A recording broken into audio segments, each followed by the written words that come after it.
Taxation is theft. Please, at least leave us alone in our living room. My job is to find the truth. Double the taxes. I'm a human being. God damn it! My life has value. Triple the taxes. This is an IRS agent's dream. If you think that the Capitol will ever treat us fairly, you are lying to yourself. Beautiful, lovely taxes.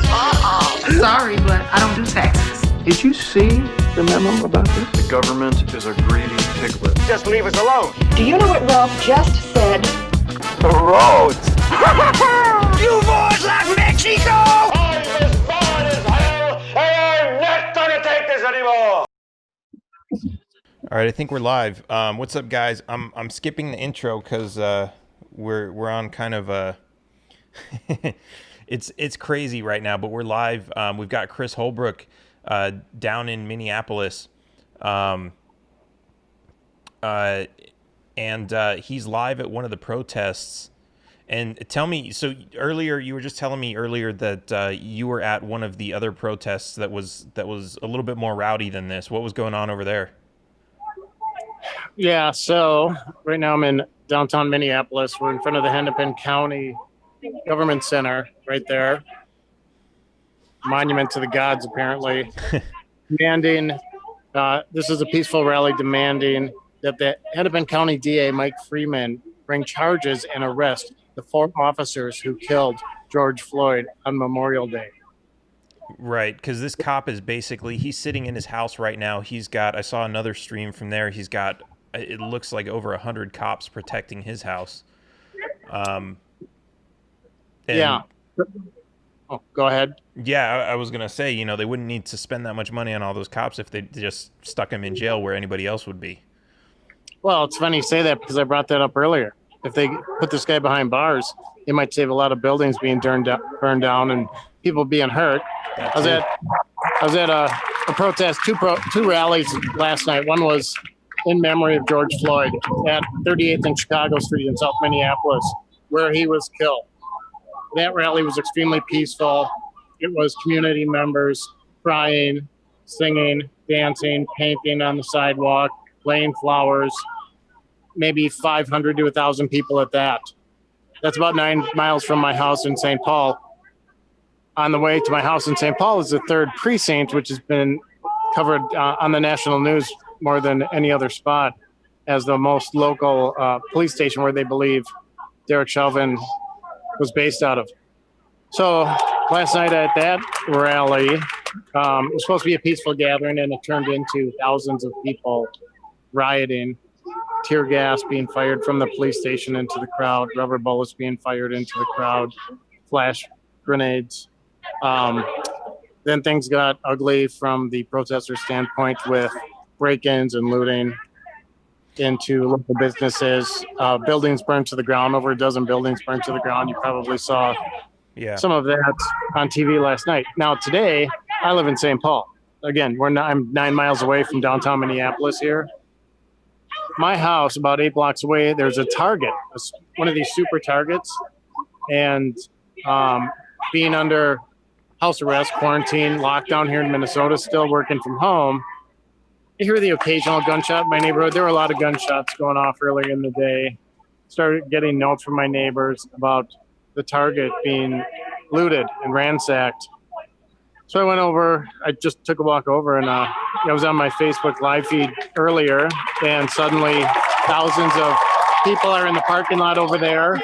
Again, turning it into a riot, breaking into storefronts, stealing property, damaging property, which has nothing to do with the memory of George Floyd. It's really disappointing. But you also have to realize, like Martin Luther King says, riots don't come out of thin air. They come over, they stem from decades and centuries of injustice and institutional racism, right, which we have here in the Twin Cities with our brutal, unaccountable police force. More so, we believe, without reprimand than nearly anywhere else. Right, and this is always, this always comes out when, someone gets real good footage of somebody who's apparently absolutely innocent. Whenever there's accusations of criminal charges and all these other things, or missing videotapes, we don't see this type of reaction, which is I don't want to say it's a shame, but it's interesting because we know this is happening so much more than when it becomes this obvious as this case was. There's just so many other cases that they're able to bury so well. But so you said you were at the protest yesterday at the police department, and I saw some footage from that. Where the police were firing tear gas. I did see another one, which I think was somewhere else, where they were, throwing rocks at the police cars and smashing the windows. But you said the one that you were at the police station started out more peaceful, and then it started turning into tear gas and all this other stuff. From your perspective, who fired the first shot? Was it, were the cops throwing stuff, or was it the people? Oh, God, Dan, that's a great question. I think in situations like what devolved last night, it usually starts with antagonizers in the crowd. Just like they say, not all police are bad. There's just a few bad apples. It's the same thing with any body of people, including protesters. 99% of them are good. A couple percent are bad. When things get dark and the good people go home, more bad people come out. So from what I witnessed, as dusk was happening, more of the people set, and determined to create chaos and damage were coming out. There's now, what's happening today, every box store in the Twin Cities is shut down. Like if you go to a Menards, it's got piles of plywood in front of the front door. Everything's closed. There have been at least 6 Targets, Cub Foods, that's a grocery store here, closed, including the one at my house. We're seeing an element, we believe, most of us who live here, that is outside of the scope of the natural uprising of injustice from our local community. There's some national movement. There's something organized here, and the police have essentially lost control. And I don't know how long this is going to go. I have a feeling it's reminiscent of what happened in LA with Rodney King in the 80s or whenever that was. This goes on for days and weeks. I don't see a near immediate end. And that I mean, I was in LA when that happened, and I remember, on TV seeing all these other cities that started to riot alongside that. But it was the same thing. It was, people were upset about what happened, but then the government was also refusing. I mean, at least in that case, they tried to charge the police officers, and they were, they got a not guilty verdict, whatever sense that makes. But in this particular case, and in so many other cases, they haven't even charged them. They're not even under arrest. They're from all of our perspective, they're not even under investigation at this point. I did see the mayor of Minneapolis said, kind of what you were saying, that this is like something that happened over, 400 years of disrespect towards their entire race. And he sounded kind of apologetic for that, but at the same time, it's like, okay, that's wonderful that you're saying all this, but where are the charges? What are you doing about it? You hit the nail on the head. It's great. And as a fellow libertarian, politicians use instances like this to promote themselves, that they care. It's a platform for them to make a flowery speech. And then 2 things change, Jack and shit. He's been mayor for 3 years. He ran on a platform of changing the corruption of the Minneapolis Police Department, who is brutally racist. They have been for decades. Chief Arredondo came in, who's been in that department for 30 years. Nothing has changed. Obviously, look what just happened this week. This happens repetitively. You saw what happened a year or 2 ago with Justine DeMont, Marcus Golden, Thurman Blevins. All these things, it's not like there's fewer of them happening. There's more of them happening. And to your point, you said earlier, because these things are finally being caught on film by people, they're indisputable. The county attorney says he's investigating the situation. Well, what the hell's there to investigate? It was pretty obvious. We saw a white cop choke out a black man on the ground, handcuffed to death. What is there to investigate? If you did that, if I did that, if anyone else did that, we'd be in jail right now. This guy's sitting in his home because of the strength of the police unions here, which is a major problem which Jacob Fry and Chief Arredondo have not corrected. Absolutely. So what's going on behind you out there? It sounds like someone's talking on a megaphone. What kind of things are they saying? Yeah, well, it's hard for me to pay attention because I'm talking to you right now. But my friend Michelle Gross, she runs Communities United Against Police Brutality. It's a local organization who has been leading events like this for years, um, bringing awareness to the people of the brutality and corruption. Now, I heard there was going to be a press conference this afternoon with Mike Freeman and Nikema Levy Armstrong. She's a friend leader of she's a Black Lives Matter, an NCAACP lawyer, a local civil rights figure. I know they're there now. There's supposed to be an announcement, so maybe something is happening. Maybe some pressure is happening. There was an announcement by us, which we endorse this position of bring charges. It's great they fired these cops. That's step one. Step two is get their asses in jail. Bring the charges now. Now, and the National Libertarian Party echoed our sentiment today. We appreciate that. Every organization that's not a government organization is echoing this, and you're even seeing some government officials grandstand at this point saying the same thing. So that's what this rally is for. That's what this rally is about. Awesome. Yeah, that was good to see that they fired them, because you're right. It's usually, oh, they're going to be on paid administrative leave until we can review, whatever. And it's like that's not how normal people are treated. If they come to a bar and they see you and a buddy just having a fist fight, and you guys say, hey, you know what, we're cool, nobody needs to be arrested, they're going to arrest everybody, and then they're going to do their investigation after that and determine whether or not to file charges. So yeah, there is absolutely that double standard, thin blue line stuff going on there. Yeah. But it's and the history again, not to, well, I hate the phrase beat a dead horse. 145 people have been killed in Minnesota by police officers. There's been one conviction, and that was the black officer who killed the white woman last year. Wow. Otherwise, every other one has been dismissed, not guilty. One closest to my house in St. Paul that really affected me was Philando Castile. That was about a mile and a half from my house. And after seeing those videos, and to think that officer, Yanez, got 0 jail time, it's unfathomable. That's not right. And that's what authoritarian government made up of two parties exclusively, flipping things back and forth as a distraction that they're fixing problems. That's a result of what you get. And that's what people like you and I speak out against. Yeah, absolutely. And I see a lot of discussions going on now about, what's the right solution. Some people are saying personal liability insurance, which I say that's a terrible idea, because we're still the ones paying for it. And then, the other thing is to give us the power to bring criminal charges against somebody when the government refuses to.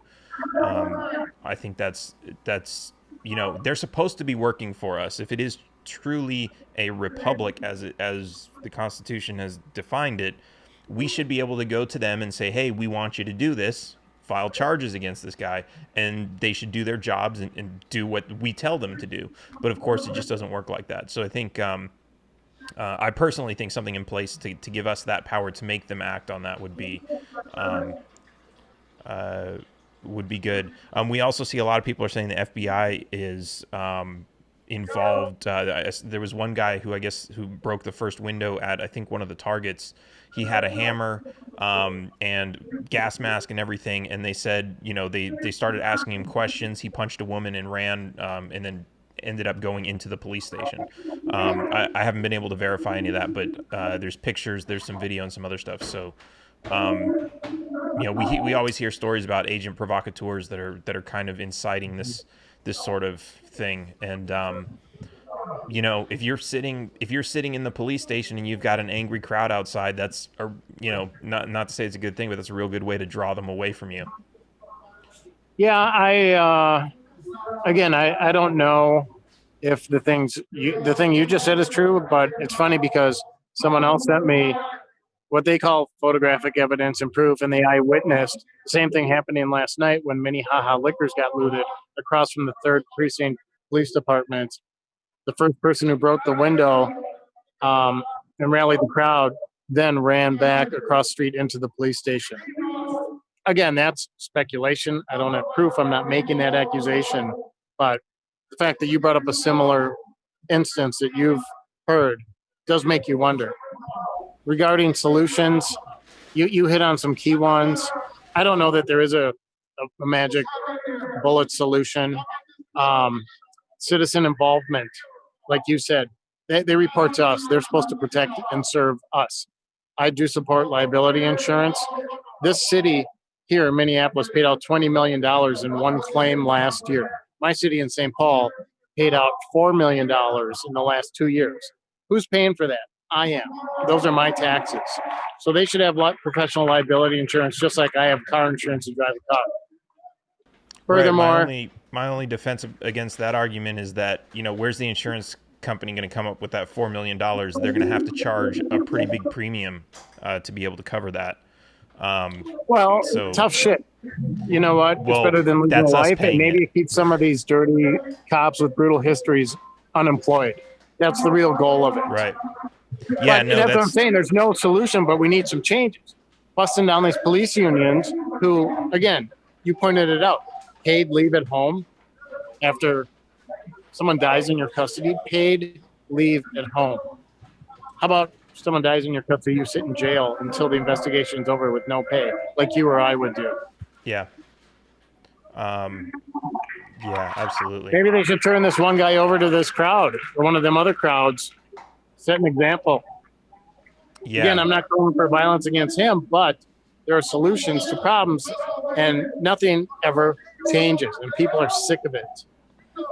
And this is a fascinating epicenter in the Great White North to have such a demonstration of a racial problem. And honestly, getting white people pissed off and getting them out to change things needs to happen, because their silence is acceptance. Right. What does the racial diversity look like at the protest that you're at now? It's about, wow, the crowd's really grown since I walked over here. I would guess it's about half and half. It's about 50.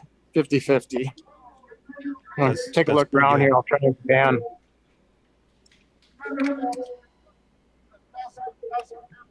Yeah, it's starting to grow.